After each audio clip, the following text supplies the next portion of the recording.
Layaknya sebuah puzzle, potongan-potongan fakta kini tengah disusun tim penyidik Polri untuk mengetahui sebab pasti kematian diplomat muda Kementerian Luar Negeri Arya Daru Pangayunan.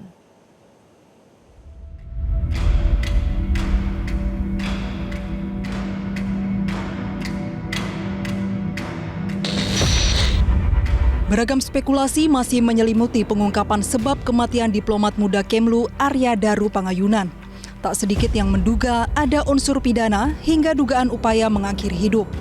Polisi menyebut hasil otopsi jenazah Arya Daru Pangayunan sudah rampung dan saat ini dalam proses mencocokkan dan menguji dengan barang bukti dan petunjuk yang ditemukan di Indekos, kantor Kemlu, dan pusat perbelanjaan yang didatangi korban sebelum ditemukan meninggal dunia.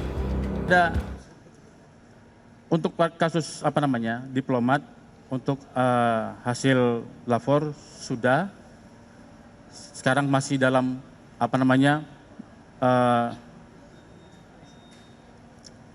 mensinkronisasi, kemudian mengumpulkan semua alat bukti, ya kan, untuk menemukan fakta sebenarnya bagaimana, ya.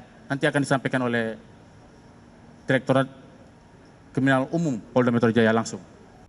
Mantan Kabareskrim Polri Ito Sumardi menegaskan autopsi adalah elemen krusial dalam kasus ini. Menurutnya hasil otopsi akan memberikan jawaban definitif apakah kematian Arya Daru disebabkan oleh tindak pidana, bunuh diri, atau faktor lainnya. Menurut saya kuncinya di sini adalah dari pertama adalah hasil otopsi ya.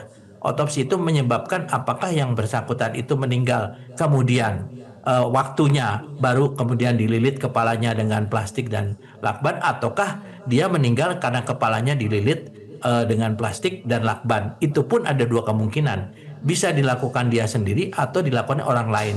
Nah sekarang kalau misalnya orang itu bagaimana keluar dari rumah situ, kan terkait dengan ruangan itu, terkait dengan masalah CCTV yang di tempat kos. Saya melihatnya di sini lebih banyak kepada CCTV di tempat kos, meskipun yang ada di Kemlu ataupun ada di Grand Indonesia itu pun bisa menjadi petunjuk lain yang mendukung.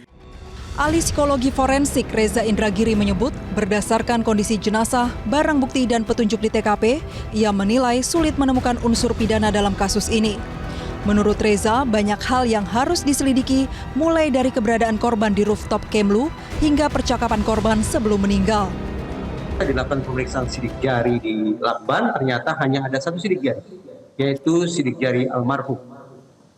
Kalau kemudian informasi yang satu ini juga digabungkan dengan informasi-informasi lainnya terkait dengan kunci dari dalam, plafon yang utuh, tidak ada rekaman CCTV yang mencurigakan, patroli petugas jaga kos yang biasa-biasa saja, maka kita punya alasan untuk barangkali mengeliminasi dua kemungkinan serta melakukan pendalaman terhadap dua kemungkinan lainnya.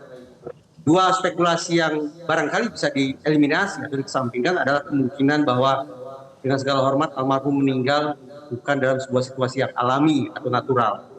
Dan yang kedua, boleh jadi almarhum bukan meninggal akibat perbuatan orang lain. Itu dua kemungkinan yang bisa dikesampingkan, yang tetap oleh bagaimanapun harus diuji oleh kepolisian.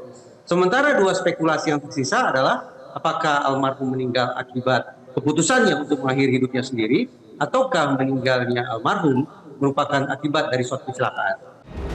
Hingga kini proses penyelidikan masih bergulir. Sejumlah bukti dan petunjuk yang ditemukan diharapkan menjadi cahaya terang mengungkap sebab kematian diplomat muda Kemlu Arya Daru. Tim Liputan Metro TV. Jelajahi cara baru mendapatkan informasi. Download Metro TV Extend sekarang.